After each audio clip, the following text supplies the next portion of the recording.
Regresamos con todos ustedes. Bracamonte, ¿dónde están los supuestos líderes y voceros del PSV? La constituyente lo lleva loco y le quitó el disfraz.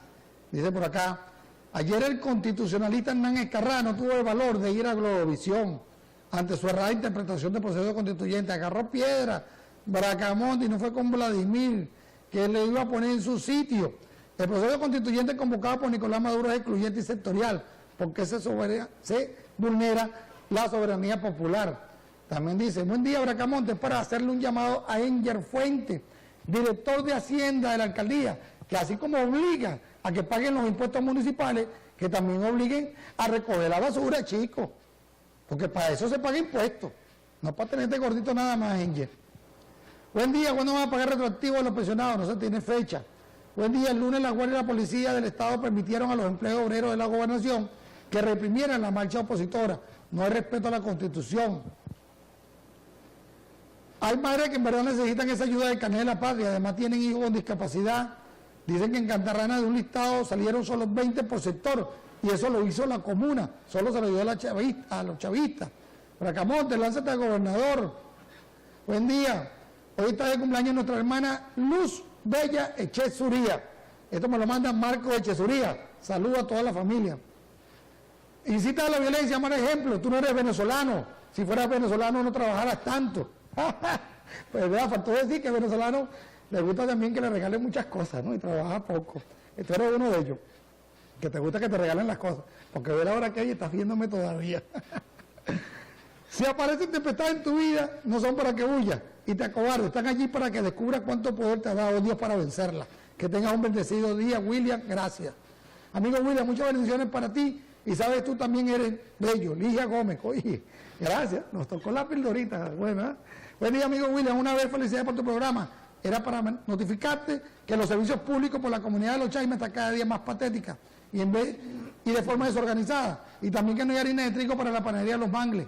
Jairo Márquez. Y en sintonía desde Cascajales, donde estuviste allá, de la panadería de Brasil, cruzando para Brasil Sur. Allí los muchachos de la panadería que ponen muy temprano acá el informativo. En Cascajal tenemos prácticamente 2 meses sin el servicio telefónico y con internet intermitente. Cantarrana también. Cantarrana tiene 2 meses sin internet y sin servicio telefónico. Y quieren pegar a la taquilla Campeche y Guarapiche. Imagínense ustedes. Y con ello le da los buenos días. 7:30 minutos de la mañana, al doctor Rubén Campos, que ha estado escuchando los pormenores de la noticia de hoy, pero nosotros queremos escuchar al doctor porque él es experto precisamente en materia constitucional, aparte de que, bueno, tiene muchos escritos importantes, y no como predicciones, pero algo ha escrito que vea cómo se ríe el doctor Rubén el día de hoy. Bueno, muy agradecido por la invitación al programa y buenos días a todo mi pueblo de Cumaná y del estado Sucre. Bueno, aquí estamos. Se enfrenta la justicia penal o la militar, hay represión de los cuerpos de seguridad, no dejan llegar a las instituciones, llaman a una Asamblea Nacional Constituyente originaria, comunal y militar. Bueno, casualmente esa es una de las... En Venezuela ocurre algo que es atípico a nivel planetario, porque por primera vez en el mundo de la actividad política se le secuestra la libertad y la democracia a un pueblo. Y esto tiene sus orígenes casualmente a partir del golpe del 4 de febrero de 1982. Es decir... 1982. De 92. El intento de golpe. El intento de golpe. Porque eso no fue golpe, fue un intento. Exacto. Y eso... La tanqueta de Miraflores, ¿recuerdan? Exacto. Y eso casualmente, a pesar de que los propios efectivos del ejército venezolano combatieron esa situación tan anormal, pues casualmente, posteriormente, este mismo pueblo, con el voto, lleva al ciudadano Hugo Chávez como presidente de la República e impone a través del voto la misma dictadura que quiso imponer con el golpe.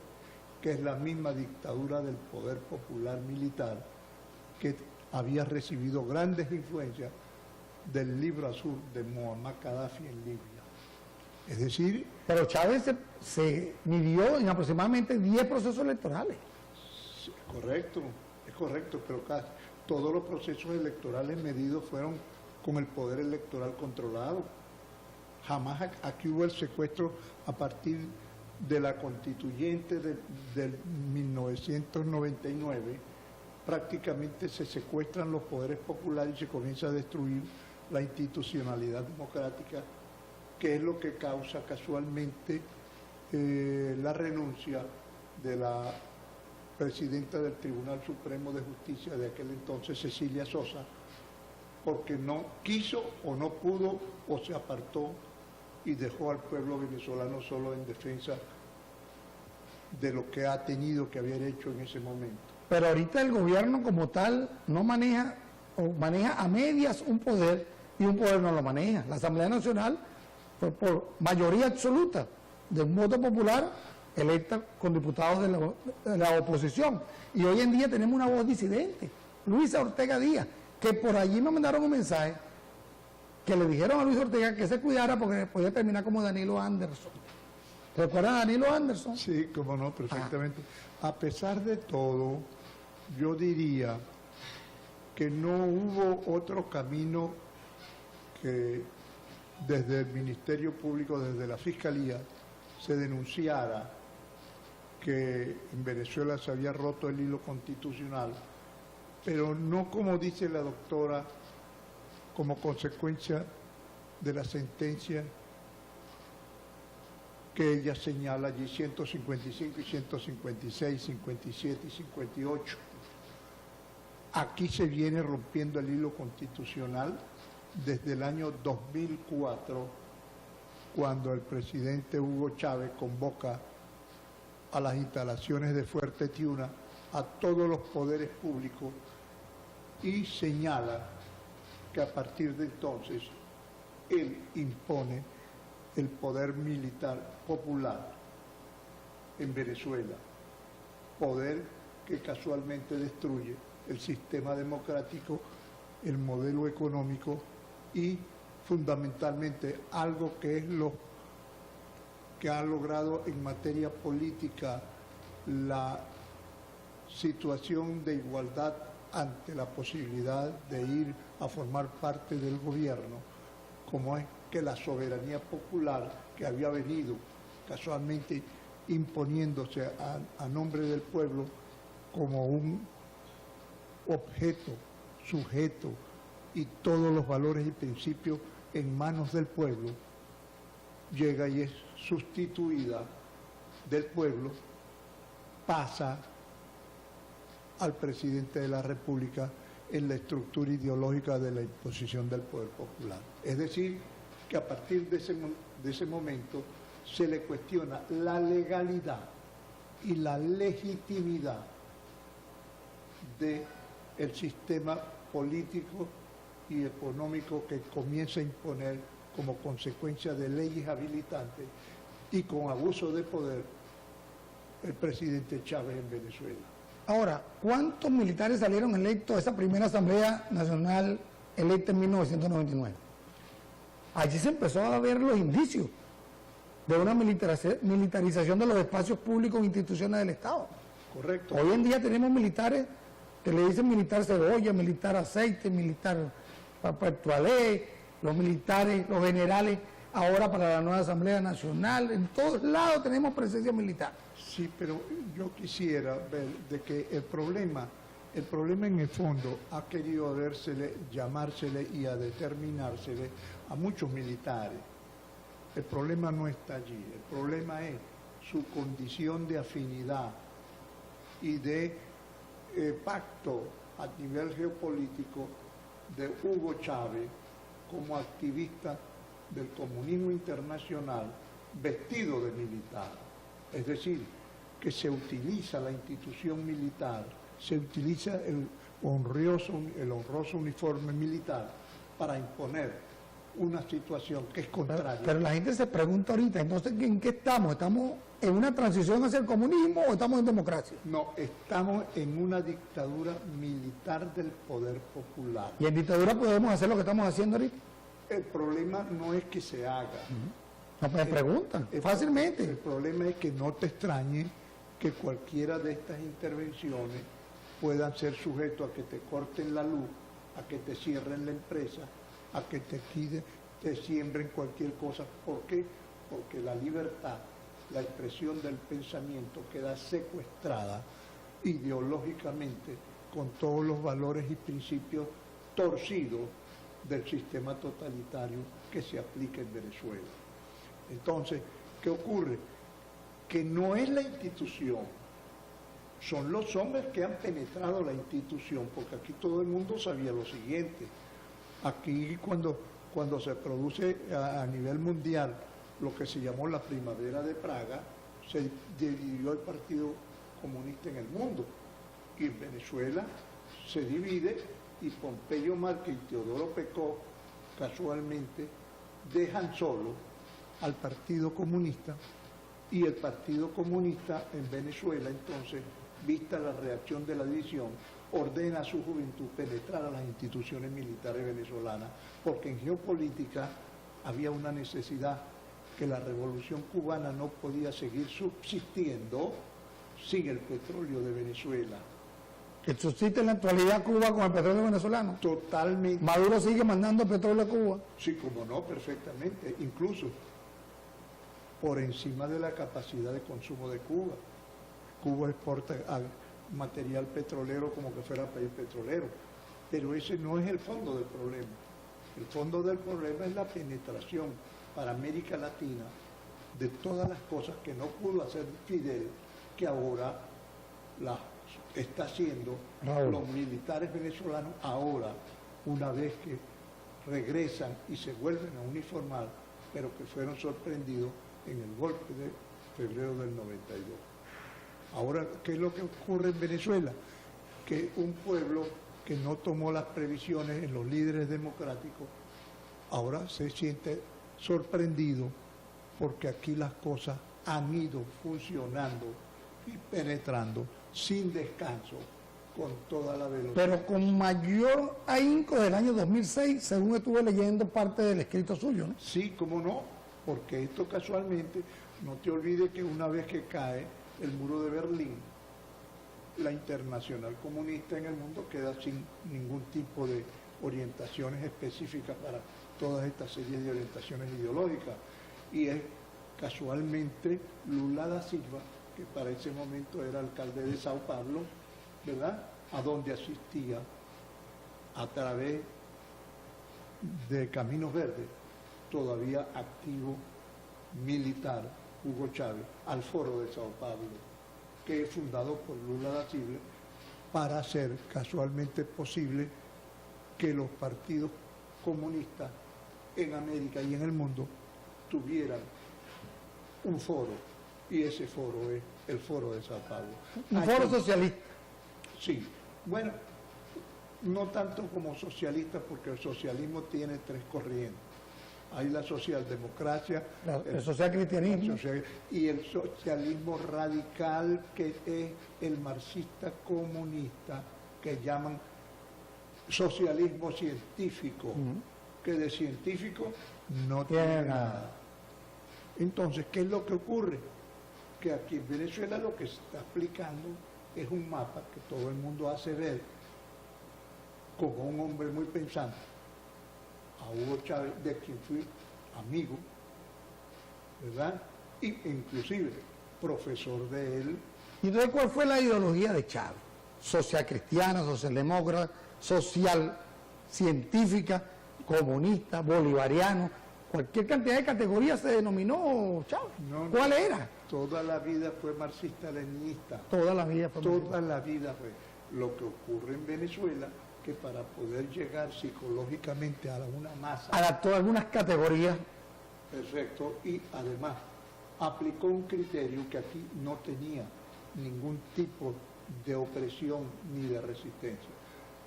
Buscó palabras, por ejemplo, bolivarianismo. ¿Por qué? Porque Y se la puso en la Constitución. ese bolivarianismo, para poderle penetrar. Por otra parte, veía a Hugo Chávez, quien no creía en nada de Cristo, lo viste en un bolsillo con un Cristo. En el 2002. ¿Verdad? Lo has visto diciendo que es cristiano. Jamás, jamás. Yo fui personalmente con él a muchas reuniones cuando ni siquiera era candidato, sino cuando ya había sido diputado. Ahora, la carga ideológica de Hugo Chávez está en la historia, ya está en la historia. ¿Y la carga ideológica de Nicolás Maduro cuál es? ¿Qué es Nicolás Maduro? Nicolás Maduro era un muchacho de la Liga Socialista cuando yo todavía estaba en Caracas. Nicolás era, como decir, uno de las personas que andaba con Jorge Rodríguez padre, es decir, el padre de Jorge Rodríguez, y en todas esas cosas del año 60, 70, todas estas cosas que ocurrían alrededor de la Universidad Central de Venezuela, estaba él, pero No como estudiante. jamás, porque creo que nunca se llegó a graduar de bachiller, pero sí se le veía en la universidad al lado de un montón de actividades que se producían en la misma institución. No te olvides que la universidad para ese entonces tenía hasta unas residencias estudiantiles. Sí, cómo no. Donde, bueno, había de todo, por no decir algo, había de todo. Y donde se, Lo que le llamaban tierra de nadie, por allá. y donde se compilaba y salía una organización paramilitar, que era la Fuerza Armada de Revolución. Pero esos estudiantes de la UCB sí tenían el derecho y sí tenían la facultad y la constitución para salir a protestar contra los gobiernos de Eco Copellán. Cuando eran estudiantes, porque una vez graduados la gran mayoría pasaba a formar parte de los gobiernos de Ecopey y gran parte de ellos se iban con becas al exterior a hacer posgrado. Gran parte de ellos. ¿Por qué hoy en día entonces estos estudiantes sí no pueden hacerlo? Porque resulta una cosa, muchos de ellos, casualmente, compañeros, te estoy hablando de la época del año 50, 55 hasta 60, muchos de ellos compartieron criterios conmigo en la universidad. Por ejemplo, de aquí de Cumanacoa, había muchachos muy valiosos, Américo Martín, de aquí de Sucre, andaba con nosotros en la universidad y allí ocurren situaciones muy graves. Allí comienzan las divisiones de la misma socialdemocracia venezolana, ocurre el AR, el MIR y posteriormente todas las actividades que debilitan el movimiento por la expectativa que brindaba y que se veía a través de la Revolución Cubana, al extremo de que para América Latina no había sino una referencia en todas las cosas, que era el proceso como se llevaba en Cuba. Por acá me preguntan, doctor, ¿qué opina usted del artículo 49 de la Constitución? ¿Está secuestrado o ya no existe? Segundo, ¿tenemos o no tenemos Estado de Derecho los venezolanos de ser juzgados por tribunales naturales y no por tribunales militares por disposición del Plan Zamora? Mire, una cosa es en principio que la aplicación de la justicia en función del conocimiento del derecho se ejecuta en función, casualmente, de los criterios que imperan dentro de la hermenéutica jurídica. ¿Por qué? Se presume que existe Estado de Derecho. Se presume. Se presume. Y cuando se presume que hay Estado de Derecho es porque hay un sistema político de libertades ciudadanas. Cuando las libertades ciudadanas comienzan a desaparecer, desaparece con él el Estado de Derecho. Es decir, hasta el mismo... Menos libertad, menos Estado de Derecho. Es claro. Entonces, ¿qué pasa? Que ni siquiera se justifica... Pero el gobierno no garantiza el Estado de Derecho. Sí, porque una cosa es que se diga y otra es que se cumpla.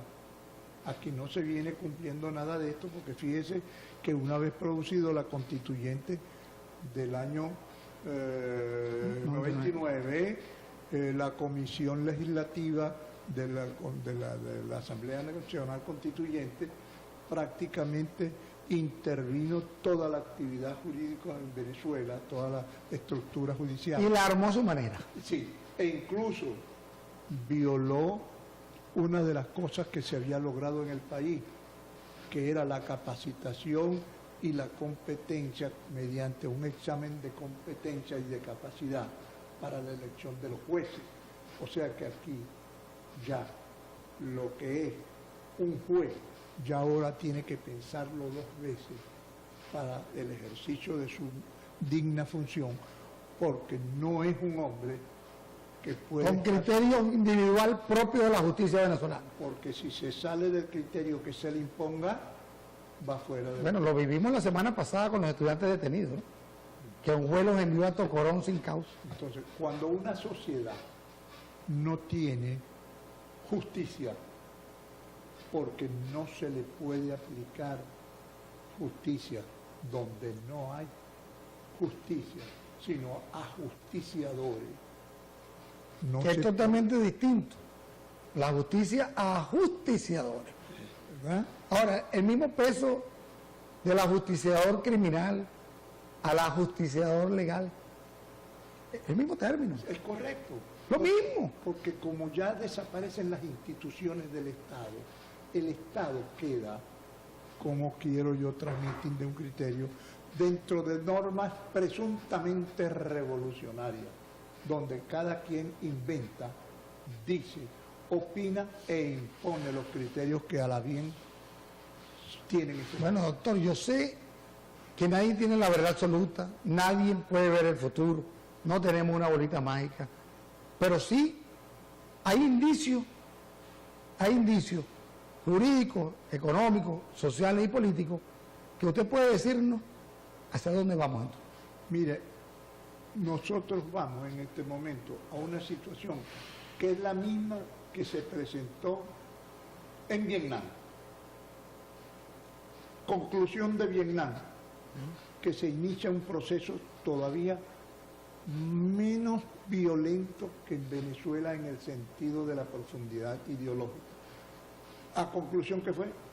Como no pudo llegarse a un acuerdo, Una guerra de guerrilla. sí, vino la división del país, Vietnam del norte Y Vietnam. del sur. Corea ocurre lo mismo, Corea del norte, Corea del sur. Oye, imagínense lo que está planteando usted, ¿no?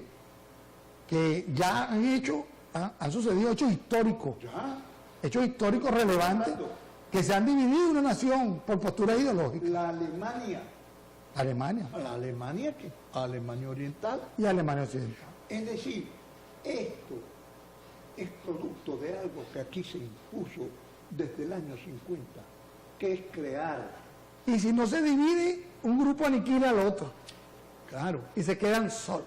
aquí se creó un Vietnam para América Latina, en esa franja que hoy seguía ocupando la FARC en Colombia, esa franja que va desde el Mar Caribe hasta Bolivia, donde le costó la muerte al Che Guevara.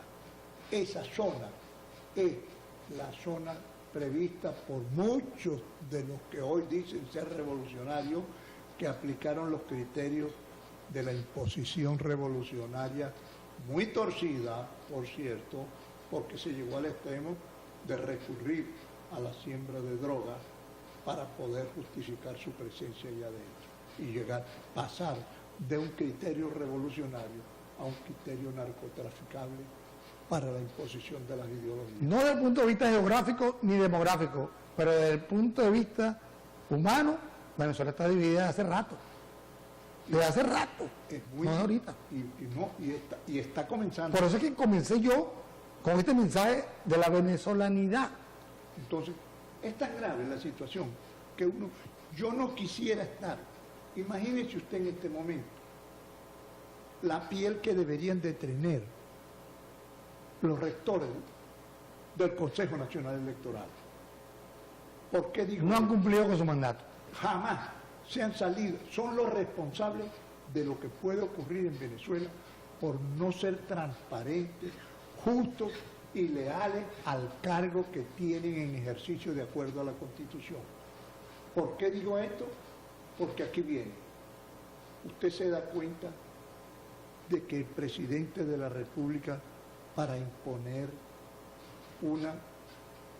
una constituyente, logra hacer lo siguiente, logra instrumentar 2 decretos donde usurpa las funciones del pueblo y además comete el error la presidenta del CNE de adelantar posición acerca de los 2 decretos que ha promovido el presidente, donde hay errores de forma y de fondo, y son inconstitucionales. Razón por la cual le digo a cualquier ciudadano venezolano que consigan copia de ello, y a pesar de que no hay poder judicial transparente, ejerzan, al igual que acaba de hacerlo en Caracas, el Colegio de Abogados, ¿verdad?, una acción en contra de este llamado por 2 cosas. Una por inconstitucional y otra porque tiene muchos defectos de forma y de fondo. Pareciera más bien, yo llego a creer que es posible haberlo hecho intencionalmente con esos errores para que la gente tenga algo de qué conversar. De qué conversar y no está pendiente de la comida. Culminamos con lo siguiente: ¿la MUD aceptará el reto de la Asamblea Nacional o no irá al proceso? Todo depende de lo que haga el tribunal, el CNE, porque el CNE tiene 2 caminos. Una, ya recibió los 2 decretos y la iniciación, que es lo que le corresponde al presidente, iniciar el proceso para la solicitud, porque la convocatoria la tiene reservada. La papa caliente la tiene el CNE. Él la tiene reservada. Tibisay y Lucena, mejor. Ahora bien, ¿en qué tiene que llegar esto? Ellos tienen que acordar 2 cosas. O le devuelven los decretos al presidente de la República porque no pueden ser admitidos por los errores de forma y de fondo que lo convierten en inconstitucionales, y lo ajuste para poderlo ver. Ajustarlo, digo yo, que se ajuste a las normas, a los procedimientos y a las reglas de la Constitución. Ahora bien, si se modifica y se arregla, tiene que irse a una constituyente, porque hay 2 cosas de fondo que tienen que ser corregidas. Una, que allí no tiene cabida el poder comunal en la convocatoria de esa constituyente. Y segundo, que allí no hay las facultades que le están determinando al presidente de la República como un hombre con aquella capacidad de movilización de masa y de aceptación como desde una imposición. Se manejó el criterio como de que el presidente de la República le está dando una orden a la rectora Tibisay Lucena de que ejecute la aplicación. Bueno, eso fue el mensaje que le envió al mundo, Nicolás. Es una orden. Desde la Avenida Bolívar. Entonces, allí, esa es la papa caliente que tiene que tener. Tiene que darle la cara al pueblo. Tiene que producir un acto que justifique y que fundamente la aceptación.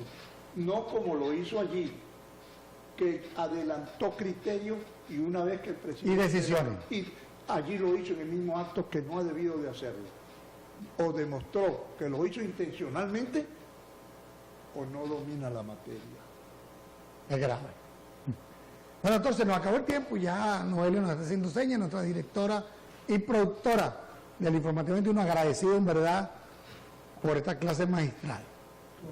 Como siempre, usted, Rubén, a través de nuestro canal de YouTube, pueden ver la entrevista y darle compartir a través de cada una de sus redes sociales. Después de las 2 de la tarde ya está en nuestro canal de YouTube, para que ustedes puedan volver a ver la entrevista y darle compartir. Mañana será otro día, mañana será jueves 11, elecciones de la Caja de Ahorro de los Obreros del Estado. Hoy elecciones de la Federación Venezolana de Maestros. A las 3 de la tarde, concentración en la Plaza Bolivariano por parte de la Mesa de la Unidad Democrática. A las 10 el gobernador va a estar con los controladores nacionales en el Teatro Luis Mariano, y en la tarde va a estar en el barrio Gran Paraíso, detrás de EPA, ya por allá por la zona industrial. Muchos amigos en el barrio Gran Paraíso, mucha audiencia, por cierto, allí. Y no queda más que despedirnos. Mañana a las 7 de la mañana vamos a estar con Rafael Acuña, exalcalde de la ciudad. Viene a hablar también de la constituyente, pero también a decir, ya he estado leyendo lo que ha puesto en las redes, también a decir que tienen más fallas que ventaja. Nos vemos mañana. Sigan ustedes en la programación de Telesol como siempre, y a través de nuestras redes sociales 24 horas. Nuestra red social Facebook, Twitter, Instagram, WhatsApp, Telegram y Google+. Hasta mañana. Feliz día.